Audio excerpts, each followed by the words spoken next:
म्हणून RTI media. నమస్కారం, వార్తలకు స్వాగతం. ముందుగా ముఖ్యాంశాలు. సోషల్ మీడియా వారియర్స్ తో సీఎం జగన్ ముఖాముఖి, పలు అంశాలపై వివరణ.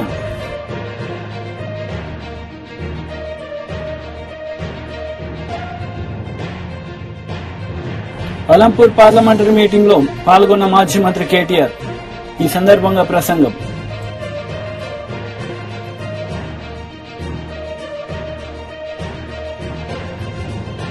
గజపతి నగరం నియోజకవర్గం ఆడబిడ్డలతో టీడీపీ అధినేత నారా చంద్రబాబు నాయుడు ముఖాముఖి, పలు అంశాలపై వివరణ.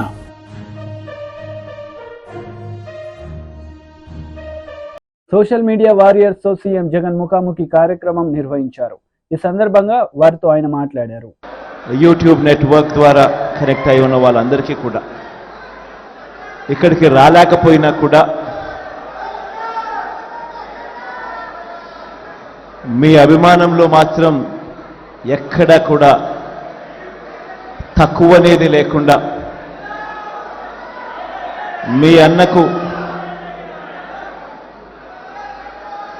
ఈ దాదాపుగా 5 సంవత్సరాల పాటు మనం అధికారంలోకి రాక మునుపుడు నుంచి ఇప్పటిదాకా ప్రతి సందర్భంలోనూ తోడుగా ఉంటూ వస్తా ఉన్న నా చెల్లెమ్మలకు, నా తమ్ముళ్లకు,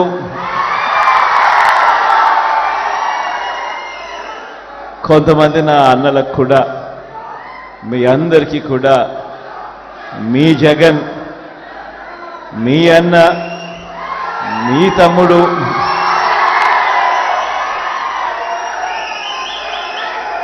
పేరు పేరున 2 చేతులు జోడించి శిరస్సు వంచి కృతజ్ఞతలు తెలుపుతా ఉన్నాడు.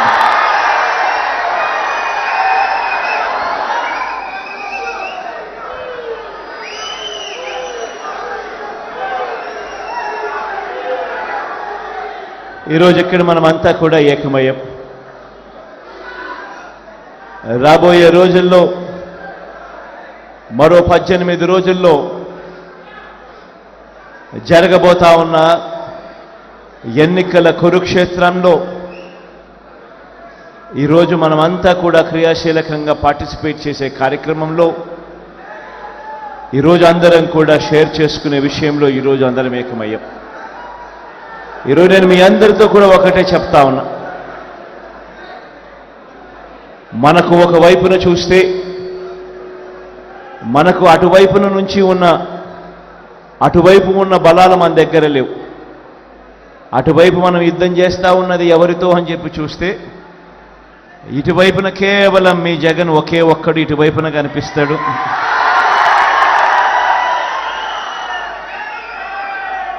కానీ అటువైపున చూస్తే చాలా గంభీరంగా కనిపిస్తూ ఉంటుంది. వాళ్ళ కూటమిలో వాళ్ళను చూస్తూ ఉన్నప్పుడు ఒక్క జగన్ మీద ఒక చంద్రబాబు, ఒక దత్తపుత్రుడు, ఒక ఈనాడు, ఒక ఆంధ్రజ్యోతి, ఒక TV5, వీళ్ళందరూ సరిపోరన్నట్టుగా ఒక బీజేపీ, ఒక కాంగ్రెస్, వీళ్ళందరే కాకుండా మనం యుద్ధం చేస్తూ ఉన్నది ఎవరితో అనంటే వీళ్ళ కుట్రలతో చేస్తూ ఉన్నాం, వీళ్ళ కుతంత్రాలతో యుద్ధం చేస్తూ ఉన్నాం, వీళ్ళ అబద్ధాలతో యుద్ధం చేస్తూ ఉన్నాం, వీళ్ళ మోసాలతో యుద్ధం చేస్తూ ఉన్నాం. ఈ మధ్యకాలంలో అయితే వాళ్ళ ఉక్రోషం ఏ స్థాయిలోకి వెళ్ళిపోయింది అనంటే చివరికి సోషల్ మీడియాలో మీ జగన్కు అంటే వాళ్ళ అన్నకు తాను సపోర్ట్ చేసింది అని, ఆ సపోర్ట్ కూడా పాపం తాను ఎందుకు చేసింది అనంటే తాను జగనన్న చేసిన మంచితో తాను కూడా బాగుపడిందని, జగనన్న వల్ల తనకు ఇల్లు వచ్చిందని, ఇంటి స్థలం వచ్చిందని, మిగిలిన పథకాలు కూడా జగనన్న వల్ల వచ్చాయని తన సంతోషాన్ని తాను సోషల్ మీడియాలో పాలు పంచుకుంటే గజపతి నగరం నియోజకవర్గం ఆడబిడ్డలతో టీడీపీ అధినేత నారా చంద్రబాబు నాయుడు ముఖాముఖి కార్యక్రమం నిర్వహించారు. ఈ సందర్భంగా పలు అంశాలపై ఆయన మాట్లాడారు. ప్రోత్సహించాం. మీరు చాలా వస్తువులు తయారు చేసేవారు. కొంతమంది ఆడబిడ్డలు మలేషియా పంపించాం, ప్రపంచం మొత్తం పంపించాం. మీరు తయారు చేసిన వస్తువులు విదేశాల్లో కూడా అమ్మించిన సందర్భం ఉంది. దాన్ని ఇప్పుడు కూడా డాక్రా బజార్లో పెట్టాం. ఇవన్నీ కూడా చేశాం. నేను ఆ విషయం కూడా మీకు ఒకసారి చెప్తాను. ఉచితంగా ఇంకొక పక్క నేను చెప్పాను, ఎప్పుడో దీపం పెట్టి ఉచిత గ్యాస్ సిలిండర్ ఇచ్చాను. ఆ రోజు ఇచ్చిన తర్వాత రేట్లు పెరిగాయి, నిత్యావసర వస్తువులు పెరిగాయి, గ్యాస్ రేట్లు పెరిగాయి. ఇప్పుడు వాడమే మానేసే పరిస్థితికి వచ్చారు. అందుకే మీ అందరికీ హామీ ఇస్తున్నా, 3 గ్యాస్ సిలిండర్లు ప్రతి సంవత్సరం ఉచితంగా మీకు ఇస్తా. మళ్లీ మీ ఖర్చులు తగ్గిస్తాం, మిమ్మల్ని ఆదుకుంటామని చెప్పి కూడా నేను మీకు తెలియజేస్తున్నాను. ఏమమ్మా నీళ్లు వస్తున్నాయా మీ ఇంటికి అని అడుగుతున్నా. నాగరిక ప్రపంచంలో ఉన్న అందరికీ సెల్ ఫోన్లు ఉన్నాయా లేదా? అందరికీ సెల్ ఫోన్లు ఉన్నాయి, కానీ మంచినీళ్ళు మాత్రం రావు. ఇదేం ప్రభుత్వం నాకు అర్థం కాలేదు. అందుకే హామీ ఇస్తున్నా, ప్రతి ఒక్క ఇంటికి ప్రొటెక్టెడ్ వాటర్ స్కీమ్ ద్వారా, ట్యాప్ ద్వారా మీ ఇంటికి నీళ్లు ఇచ్చే బాధ్యత మాది. 5 ఏళ్లలో అన్ని ఇండ్లు, అన్ని గ్రామాలు పూర్తి చేస్తామని చెప్పి కూడా నేను మీకు తెలియజేస్తున్నా. గవర్నమెంట్ ఆఫ్ ఇండియాలో జల్ జీవన్ మిషన్ ఉంది. వాళ్ళు డబ్బులు ఇస్తున్నారు. ఆ డబ్బులు కూడా వీళ్ళు ఉపయోగించడం లేదు. ఇది చాలా దుర్మార్గం. ఇది కేంద్రం ఇస్తానన్న వీళ్ళ అసమర్థత వల్ల ఆ డబ్బులు ఉపయోగించి నీళ్లు ఇచ్చే పరిస్థితి లేదు. పక్కన తెలంగాణలో అన్ని గ్రామాల్లో అన్ని ఇండ్లకు నీళ్లు ఇస్తే ఇక్కడ నీళ్లు కూడా ఇవ్వలేని అసమర్థుడి ముఖ్యమంత్రి నీళ్లు ఇవ్వలేడు. గాని మీ ఇంటికి డోర్ డెలివరీ ఉంది. మద్యం ఉందా లేదా అని అడుగుతున్నా మిమ్మల్ని. ఎవరు కావాలన్నా మద్యం మీ ఇంటికి పంపిస్తున్నాడు. గంజాయి మాత్రం దొరుకుతుంది, మంచినీళ్ళు దొరికే పరిస్థితి లేదు. అందుకే ఒకే ఒక విషయం మీకు చెప్తున్నా. నా ఆలోచన, నా ఆశయం ఎన్టీ రామారావు గారు ఎప్పుడో చెప్పారు, పేదరికం లేని సమాజాన్ని చూడాలనేది ఎన్టీ రామారావు గారి ఆశయం. నేను అందుకే హామీ ఇస్తున్నా, ఈ రోజు నుంచి నేను ఏ పని చేసినా ఈ పేదవాళ్ల దృష్టిలో పెట్టుకునే పని చేస్తా. మీకు అది కూడా కొంతమందికి అనుమానం రావచ్చు, ఎట్లా చేస్తారని కూడా. మీరు కొన్ని విషయాలు మీరు గుర్తుపెట్టుకోవాలి. 25 ఏళ్లు 30 ఏళ్లకు మునిపైతే, నేను చిన్నప్పుడైతే మా ఊర్లో కరెంటు కూడా ఉండేది కాదు. నేను ఎలిమెంటరీ స్కూల్ ఉన్నప్పుడు అప్పుడప్పుడే కరెంటు వచ్చింది. తర్వాత నేను ముఖ్యమంత్రి అయిన తర్వాత కరెంటు కూడా సరిగా వచ్చేది కాదు. అప్పుడే నేను సంస్కరణ తీసుకొచ్చాను. చాలా మంది నన్ను వ్యతిరేకించారు. అవి తీసుకొచ్చిన తర్వాత ఎక్కడా కరెంటు కొరత లేకుండా చేసిన పార్టీ తెలుగుదేశం పార్టీ. జవాబుదారీతనం తీసుకొచ్చిన పార్టీ తెలుగుదేశం పార్టీ. ఈ రోజు మీరు చూస్తే మీ ఇంటి మీద మీరు సోలార్ ప్యానెల్స్ పెట్టుకుని మీకు కావలసిన కరెంటు మీ ఇంటి దగ్గరనే ఉత్పత్తి చేసుకునే పరిస్థితికి వచ్చాం. ఇది గాని చేసుకుంటే మీకు అవసరమైతే కరెంటు మీరే ఉత్పత్తి చేసుకుంటారు, మీ ఇంటికి మీరే వాడుకుంటారు. మీ పొలంలో సోలార్ పంప్ సెట్స్ పెడితే కరెంటు వాడుకుంటారు. సర్ప్లస్ వస్తే గవర్నమెంట్ కి ఇస్తారు. ఇలాంటి వినూత్నమైన విధానాల వల్ల ఈ రోజు ఒక్క విషయం మీకు చెప్పాను. ఒకప్పుడు నేను చూసేవాడిని, గ్రామాలకు రోడ్లు కూడా ఉండేటి కాదు. టీడీపీ అధికార ప్రతినిధి కొమ్మారెడ్డి పట్టాభిరామ్ మీడియా సమావేశం నిర్వహించారు. ఈ సందర్భంగా సీఎం జగన్ పై మండిపడ్డారు. లేదు కాబట్టి ఫైనల్ అకౌంట్స్ తేల్చుకుందాం అని చెప్పి తిరుగుతా ఉన్నాడు. ప్రతి జిల్లాకి వెళ్ళటం, ఆ జిల్లాలో ఉన్నటువంటి తన మాఫియానంతా పిలవటం. ఏంటా బ్రదర్ చెప్పు, ఏంటి లెక్క చెప్పు, ఏంటి ఇసుక లెక్క ఎంత, 5 సంవత్సరాలు ఇదిగో ఇంత దోచావు, నా తాడేపల్లి కొంపకి ఇంత పంపించావు, ఇంకెంత పెండింగ్ ఉంది, ఎప్పుడు ఇస్తావు, ఇంక ఫైనల్ ఇంకా లేదు, అకౌంట్ సెటిల్మెంటే. ఎందుకంటే మన అకౌంట్ సెటిల్ చేస్తా ఉన్నారు ఇక్కడ ప్రజలందరూ. కాబట్టి మనం కూడా మన అకౌంట్ సెటిల్ చేసుకోవాలి కదా. నువ్వెంత వాటా తీసుకున్నావు, నాకు ఇస్తానన్నది ఎంత, ఇంకా ఇవ్వాల్సింది ఎంత, కాబట్టి ఆ లెక్కలు తేల్చండి అని చెప్పి ప్రతి జిల్లాలో ఊర్లో తెస్టేస్తా ఉన్నాడు. మైనింగ్లో లెక్కెంత, ఇసుక దోపిడీలో లెక్కెంత, ఎర్రచందనంలో లెక్కెంత, ఇంత రావాలి, బస్సులో వేసాయి 4 మూటలు రావాలి, వేసాయి నా బస్సులో వేసుకుని వెళ్ళిపోవాలి, మళ్ళీ ఇంకో జిల్లాకి అక్కడ కలెక్షన్ చూసుకోవాలి. సో ఈ బస్సు యాత్ర అంతా ఏంటంటే తాము 5 సంవత్సరాలుగా చేసినటువంటి భారీ అవినీతికి సంబంధించినటువంటి లెక్కలు తేల్చుకోవడానికండి. అంతకు మించి ఏమీ లేదు. ఈయన గారు మాటలు వినటానికి ఎవడో సిద్ధంగా లేడు, ఇంక ఏదో చేస్తానంటే నమ్మటానికి ప్రజలు సిద్ధంగా లేరు. కాబట్టి ఈ లెక్కలు తేల్చుకోవటానికి తన మాఫియాతో సమావేశాలు ఏర్పాటు చేసుకుని అకౌంట్ సెటిల్ చేసుకోవటానికి జిల్లా జిల్లా వెళ్తా ఉన్నాడు. ఇవాళ అదే రకంగా ఈ రాష్ట్ర ముఖ్యమంత్రి విజయనగరం జిల్లాలో కూడా అడుగుపెట్టాడు. మరి అక్కడ కూడా లెక్క బాగా తేల్చుకోవాల్సిన లెక్క చాలా ఉందండి. ఎందుకంటే విజయనగరం జిల్లాలో ఒక భారీ అవినీతి తిమింగళం అక్కడ కూర్చునుంది. మనందరికీ తెలుసు కదా, బొత్స సత్యబాబు ఫ్యామిలీ మింగేస్తా ఉన్నారు. జిల్లా మొత్తాన్ని కూడా పూర్తిగా జిల్లాకి క్షౌరం చేస్తా ఉన్నారు. మొత్తం ఇది ఫ్యామిలీ ప్యాకేజ్ కదండి. బొత్సాది సింగిల్ అకౌంట్ కాదు, అది జాయింట్ ఫ్యామిలీ అకౌంట్ అది. కాబట్టి జగన్ రెడ్డి గారికి చాలా టైం పడుతుంది. విజయనగరం లెక్క తేల్చుకోవాలంటే, అక్కడ వీళ్ళు చేసినటువంటి దోపిడీ లెక్కలు తేలాలంటే పాపం 4-5 గంటలు, మినిమంగా 4-5 గంటలు ఫ్యామిలీ మొత్తాన్ని కూర్చోబెట్టి లెక్కలు తేల్చుకోవాలి. ఏమైనా సత్యబాబు, ఇసుకలో ఎంత దోచావు, మైనింగ్లో ఎంత దోచావు, నువ్వెంత తిన్నావు, నీ మేనల్లుడు చిన్నసీను నువ్వేదో బాగా దోచేస్తాడు, జడ్పీ చైర్మన్ ఇమ్మంటే ఇచ్చాను, ఏమైనా చిన్నసీను నువ్వెంత మింగావు, ఇదిగో ఇంతే. మళ్ళీ ఫోన్ చేస్తాడు మధ్యలో, తాడేపల్లి కొంపలో ఒక చిత్రగుప్తుడు ఉన్నాడు కదా, జీతగాడు సజ్జల, ఫోన్ చేస్తాడు, ఏమైనా సజ్జల చిన్నసీను లెక్క ఎంత రావాలి, మనకి ఎంత వచ్చింది, ఇంత రావాలా, ఇదిగో ఇంత రావాలంటే బస్సులే 4 మూటలే బస్సులో. ఏమైనా సత్యబాబు నీ పరిస్థితి ఏంటి, ఇలా మొత్తం ఒక్కొక్కరిని కూర్చోబెట్టి అడుగుతాడు. ఏమైనా గజపతి నగరం, ఏమైనా అప్పల నరసయ్య ఏంటి నీ సంగతి ఏంటి, ఇదిగో బాగా ఇంత మింగావు కదా, ఇంత పెండింగ్ ఉంది లెక్క సెటిల్ చేయి, లేదంటే ఆ నెల్లిమల్ల అక్కడ అప్పలనాయుడు, మొత్తం ఫ్యామిలీ కదా. సత్యబాబు ఫ్యామిలీ మొత్తం ఇదే పనిలో ఉంటారు కదా. విజయనగరం జిల్లాని మొత్తం కూడా దోచవతలు బారేశారు.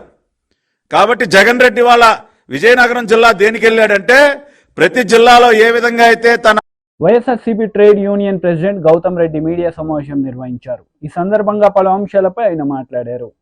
పైన ప్రేమాభిమానాలు కలిగినటువంటి వ్యక్తి కాబట్టి అవుట్ సోర్సింగ్ కార్పొరేషన్ ఏర్పాటు చేసి లక్షలాది మంది ఉద్యోగుల యొక్క జీవితాలు బాగు చేయటమే కాకుండా ఉద్యోగ భద్రత కల్పించినటువంటి ఆయన ఆర్టీసీని, కార్పొరేషన్గా ఉండేటువంటి ఆర్టీసీని ప్రభుత్వంలో విలీనం చేసి వేలాది మంది ఉద్యోగస్తులందరినీ కూడా పర్మనెంట్ చేసినటువంటి ఇది కనపట్లేదా చంద్రబాబు నాయుడు, రామోజీరావు అనేటువంటి మేము అడుగుతా ఉన్నాం.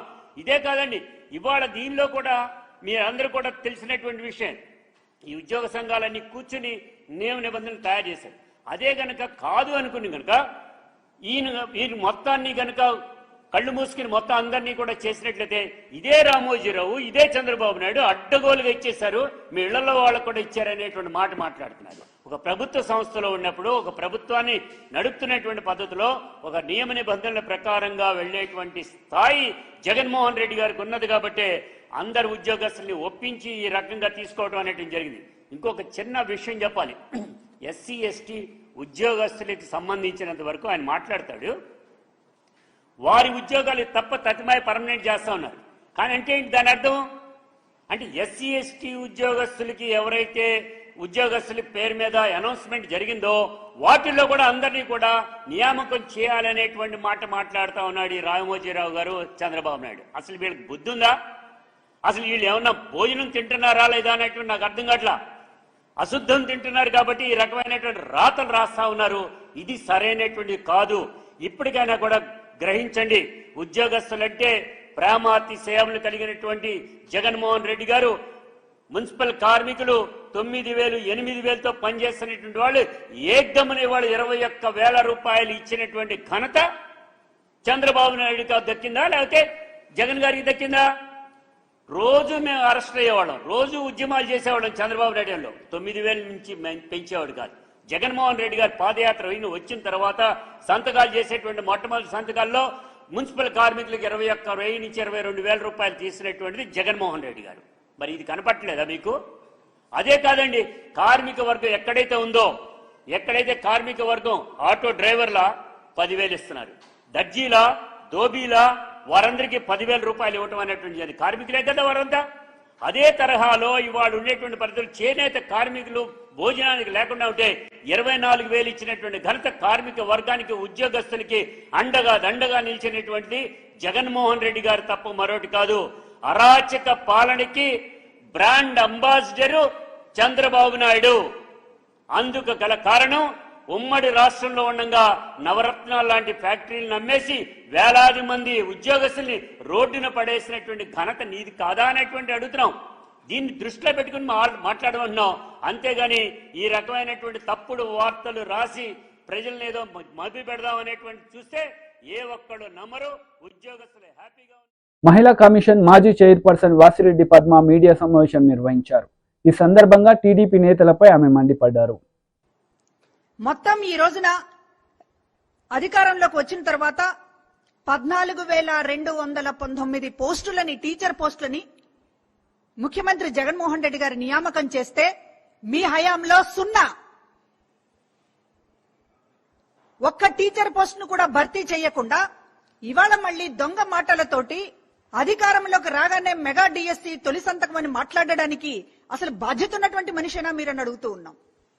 ఈ రోజున మేము పాఠశాల విద్యకి అత్యధిక ప్రాధాన్యత ఇస్తున్నాం కాబట్టే ఎక్కడా కూడా వేకెన్సీ లేదు అనేటటువంటి విధంగా ప్రభుత్వ పాఠశాలల్ని ఇవాళ తీర్చిదిద్దాం.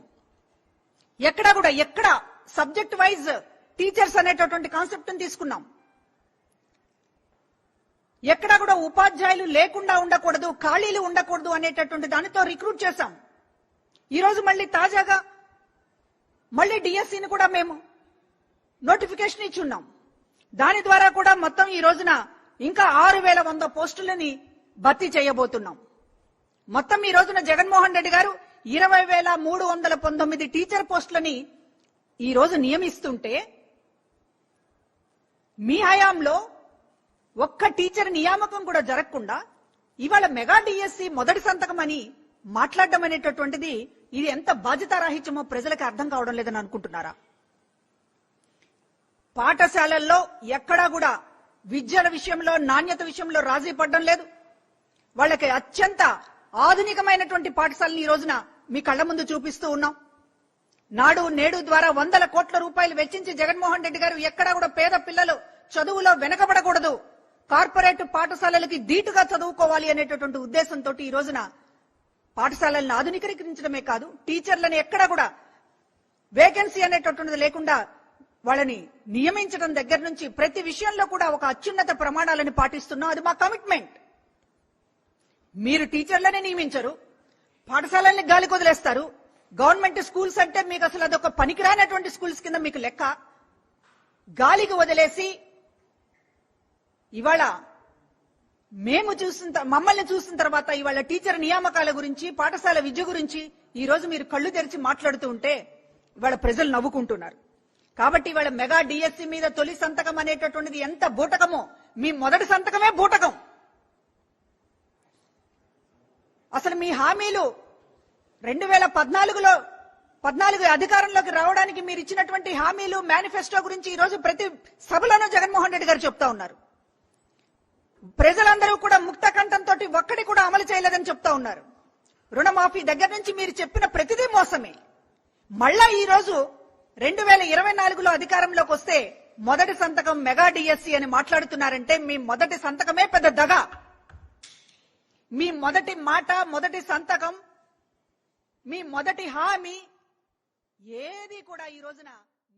దుబాక మాజీ ఎమ్మెల్యే రఘునందన్ రావు మీడియా సమావేశం నిర్వహించారు. ఈ సందర్భంగా ఇరు పార్టీలపై ఆయన మండిపడ్డారు.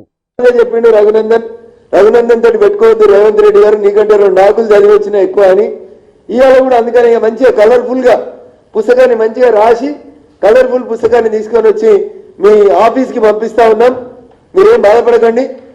దీన్ని కొరియర్లో మేమే మా సొంత పైసలు పెట్టి పంపిస్తా ఉన్నాం. కవర్ మీద అడ్రస్ కూడా రాసినాం. కవర్ లోపల ఓ పుస్తకం కూడా పెట్టినాం. ఇప్పుడు మీకు చూపించిన ఈ పుస్తకాన్ని బాజాప్తా గౌరవనీయులు శ్రీ ఏ రేవంత్ రెడ్డి గారు, honourable chief minister Telangana, 6th floor CMO secretariat Khairatabad Hyderabad Telangana 5,22,000. ఈ అడ్రస్ కి ఇప్పుడు కొరియర్ ద్వారా పంపిస్తున్నాం. కొరియర్ వల్ల ఎన్నడూ ఎన్ని గంటలకు ముట్టిందో కూడా తీసుకొచ్చి రిసీవ్డ్ కాపీ కూడా అడుగుతామన్నా. బాజాప్తా ఈ పుస్తకాన్ని ఇప్పుడు మీ అందరి సమక్షంలోనే సీల్ చేసి రేవంత్ రెడ్డి గారు ఈ రాష్ట్ర ముఖ్యమంత్రి గారికి పంపిస్తున్నారు. వింటున్నారు అనుకుంటా మా ఇంటెలిజెన్స్ సార్లు. ఈ కవర్ రాగానే వచ్చే ముఖ్యమంత్రి గారు టేబుల్ మీద పెట్టుర్రి. మెదక్కి నరేంద్ర మోడీ గారు ఎన్ని పైసలు ఇచ్చిరో లెక్క చెప్పుండ్రి. లెక్క సమాజ్ కాకపోతే ఒక తెలుగు టీచర్ని అడుగుండ్రి, లేకపోతే ఎకనామిక్స్ లెక్చరర్ని పిలువుండ్రి, మొత్తం టోటల్ చేసుకోండి. ఇవే కాదు, మీ కొడంగల్ అసెంబ్లీ నియోజకవర్గంలో ఉన్నటువంటి ప్రతి గ్రామ పంచాయతీకి డంప్ వాటికి ఇచ్చిన పైసలు, నర్సరీలకు ఇచ్చిన పైసలు, శ్మశాన వాటికలకు ఇచ్చిన పైసలు కావాలంటే ఇంకో పుస్తకం కూడా పంపిస్తా రేవంత్ రెడ్డి గారికి. అందుకని ఒక బాధ్యతాయుత స్థానంలో ఉండి బాధ్యత లేకుండా మాట్లాడి ఏదో బట్ట కాల్చి మీద వారేసిపోతా, నేను ముఖ్యమంత్రిని కదా, నేను ఏది మాట్లాడినా చెల్లుతుంది అనేటువంటి మీ విధానాన్ని నేను తీవ్రంగా ఖండిస్తా ఉన్నాను. మళ్ళీ చెప్తా ఉన్నా, దుబ్బాకలున్న మా గడి కోసం మీరు తొందరగా రావాలని. నా అవసరం లేదు, మా అమ్మ నాన్న అక్కడ మీకు స్వాగతం పలుకుతారు, మంచి తెలంగాణ భోజనం పెట్టి పంపిస్తారు, తొందరగా వచ్చి రిజిస్ట్రేషన్ చేసుకొని పోవాలని ముఖ్యమంత్రి గారిని ఆహ్వానిస్తా ఉన్నాను. మేము మాట్లాడితే మీకు వినడానికి ఇబ్బంది అనిపిస్తా ఉంది. రమ్మని పిలిస్తే రాలేదు, బస్సు వేసుకొని వస్తా అన్నారు. ఇక మీరు వచ్చుడు ఎందుకు, ఖర్చు ఎందుకు, ప్రభుత్వ పైసలు ఖర్చు ఎందుకని నేనే పట్టణం వచ్చిన, నా సొంత పైసలు పెట్టుకొని వచ్చిన, పుస్తకం కూడా నా సొంత పైసలు పెట్టుకునే పంపిస్తున్నా. నీకు చదివి మళ్ళీ ఎప్పుడు వస్తావో చెప్పన్నా, నేను రెడీగా ఉన్నా. నువ్వు వింటున్నావా, నీ పక్కనున్న తెరెనకాలున్న నీ మిత్రుడు హరీష్ రావు గారు వింటున్నారా, ఇనుమని చెప్పు. ఇది మీ ఇద్దరికి కూడా వర్తిస్తుంది. ఏమిచ్చిండు మోడీ అని మాట్లాడుతున్న హరీష్ రావు గారికి నీకు ఇద్దరికి కూడా ఈ పుస్తకం సమాధానం చెప్తుందని నేను అనుకుంటున్నా. మీరు విన్నా, మీ మిత్రుడు హరీష్ గారు విన్నా, ఇద్దరు కలిసి వచ్చినా నాకేం ఇబ్బంది లేదు. వస్తు 2 పేపర్లు చదువుకుంటూ వచ్చినా నా కారులో. సెప్టెంబర్ 17వ తారీఖున నిజాం షుగర్ ఫ్యాక్టరీని తెరుస్తా రేవంత్ రెడ్డి. ఇది సెప్టెంబర్ 17 నేను తెలంగాణ విమోచన దినాన్ని అధికారికంగా జరుపుతా అని చంద్రశేఖరరావు గారు స్టేట్మెంట్ ఇచ్చినట్టే కనబడుతుంది నాకు. అధికారంలోకి వచ్చేదాకా ఆయన గట్లే ఇస్తుండే, అధికారంలోకి వచ్చినాక ఎవరు చెప్పిన భయ్ జూన్ 2వ తారీఖు ఉన్నాక మళ్ళీ సెప్టెంబర్ 17 ఎందుకు అన్నాడు. ఈ సెప్టెంబర్ 17లు, ఈ 15 ఆగస్టులో ఎందుకు వాయిదాలు పెడుతుండో రేవంత్ రెడ్డి గారు చెప్పాలి. ఆల్రెడీ అసెంబ్లీ ఒక హౌస్ కమిటీని వేసింది నిజాం షుగర్ ఫ్యాక్టరీ మీద. ఆ హౌస్ కమిటీ 100 రోజులలో తన నివేదికనిచ్చింది చంద్రశేఖరరావు ముఖ్యమంత్రి ఉన్నప్పుడు. ఆ హౌస్ కమిటీలో అందరినీ సభ్యుల్ని చేసుకుని నివేదిక తెప్పించారు. ఆ నివేదిక అలంపూర్ పార్లమెంటరీ మీటింగ్ లో మాజీ మంత్రి కేటీఆర్ పాల్గొన్నారు. ఈ సందర్భంగా ఆయన ప్రసంగించారు. మీరు రండి, మీకు ప్లానింగ్ బోర్డు వైస్ చైర్మన్ పదవి ఇస్తాము. ఇదివరకు నిరంజన్ రెడ్డి గారు పదవి చేసినారు 2014 నుంచి 19 దాకా.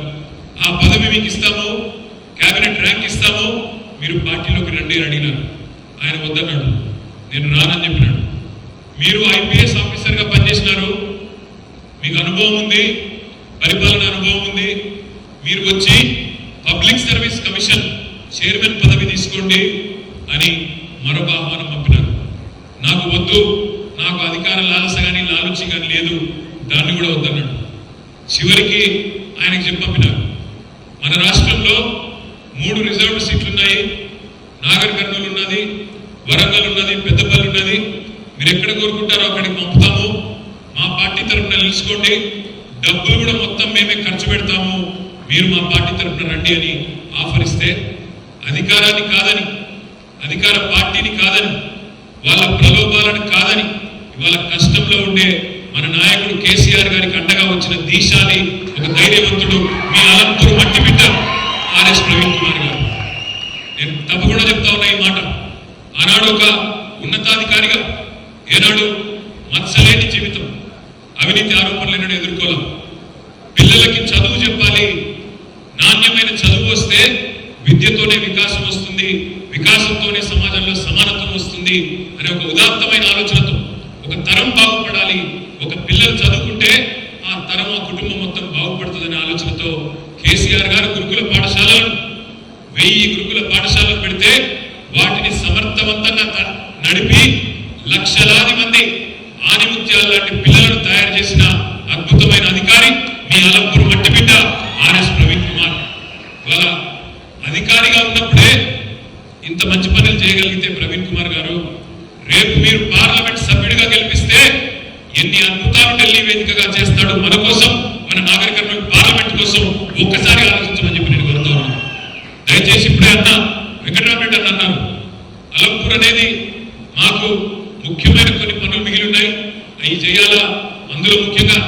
రాయచూరు పోయే రోడ్ ఏదైతే ఉన్నదో దీన్ని జాతీయ రహదారిగా చేయాలనే మాట వెంకటరామరెడ్డి అని చెప్తా ఉండేది.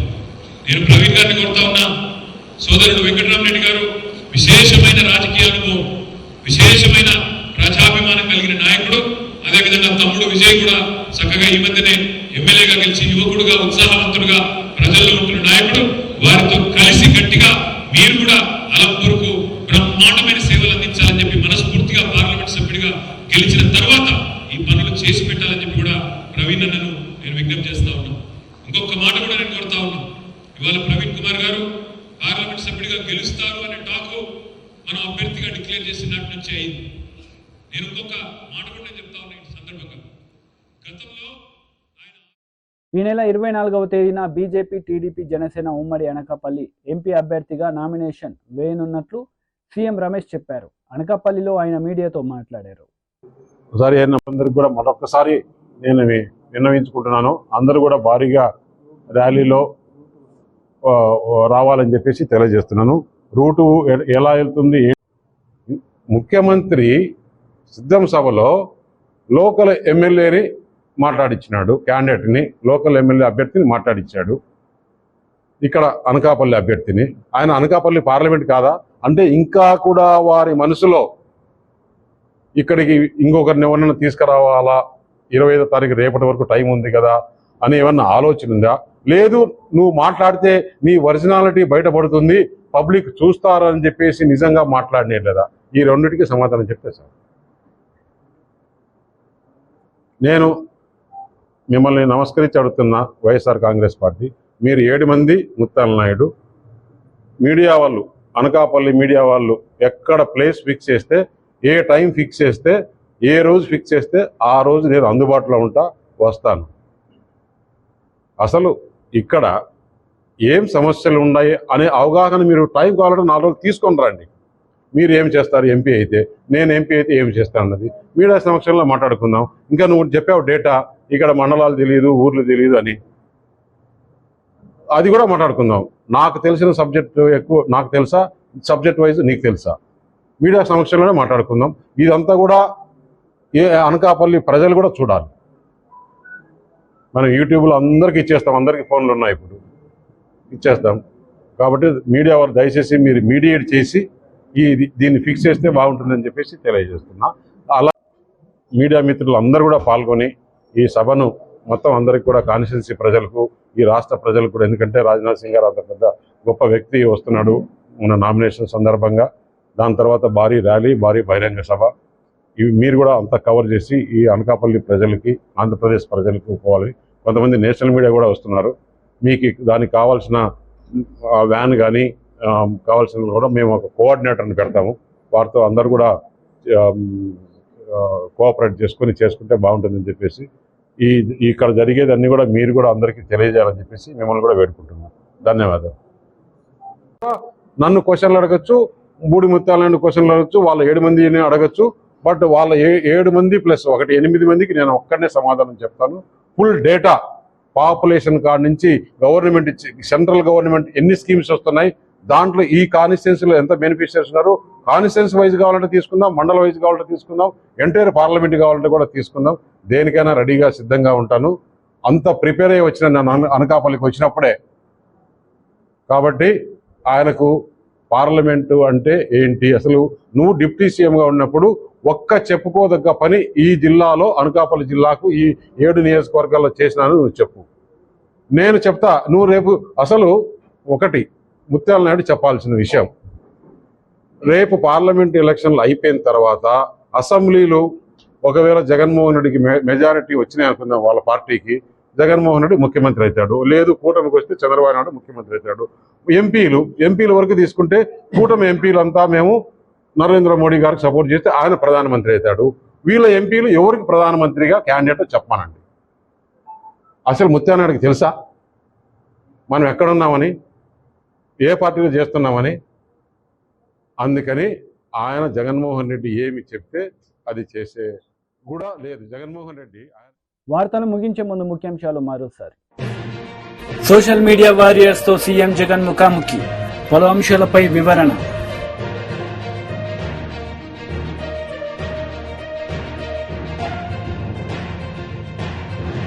అలంపూర్ పార్లమెంటరీ మీటింగ్ లో పాల్గొన్న మాజీ మంత్రి కేటీఆర్. ఈ సందర్భంగా ప్రసంగం.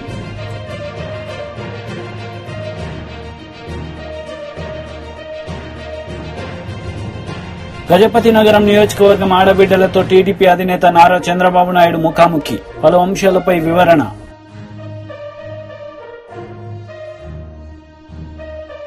ఈ వార్తలు ఇంతటితో సమాప్తం. తిరిగి ప్రసారమయ్యే వార్తల్లో మళ్ళీ కలుద్దాం. అంతవరకు సెలవు. నమస్తే.